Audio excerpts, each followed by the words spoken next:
breakdown in the family.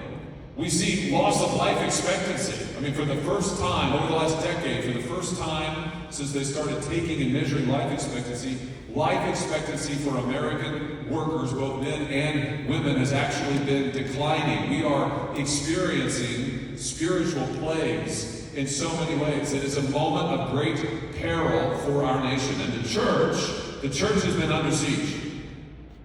We got a taste of that just a few years ago in the COVID pandemic. Do you remember what I'm talking about? You know, you remember when the casinos could be open, but the churches had to be closed. Do you remember that? When they told us it's not safe to gather here, to worship the Lord together, to open the scripture together, to sing, oh no, you can't do that.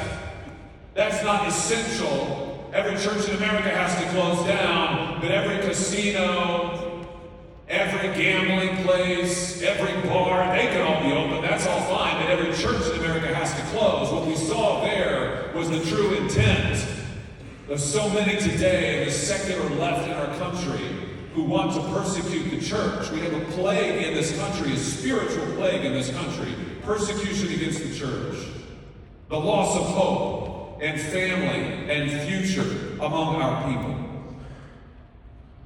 And the question is, what are we going to do about it? We, like Israel in this story, 2 Samuel chapter 24, we are at a turning point, I would suggest to you, spiritually as a nation. And you see in this narrative, what God does is he calls David. He calls a faithful man and he says, go and do something about it. Verse 18, and Gad came that day to David and said to him, go up, raise an altar to the Lord on the threshing floor.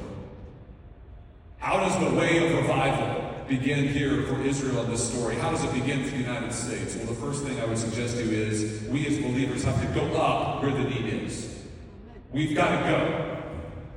I would just submit to you that for too long the church has been afraid to go. We have been afraid to go out from our doors, out into the world, to confront the need where the need is. Not least because we've been told by our culture that our job is to stay within our church doors, to keep our voices quiet in public, to say nothing that would disturb the public sphere, to stay in our little places and leave the running of the country to the experts. Where has that gotten us?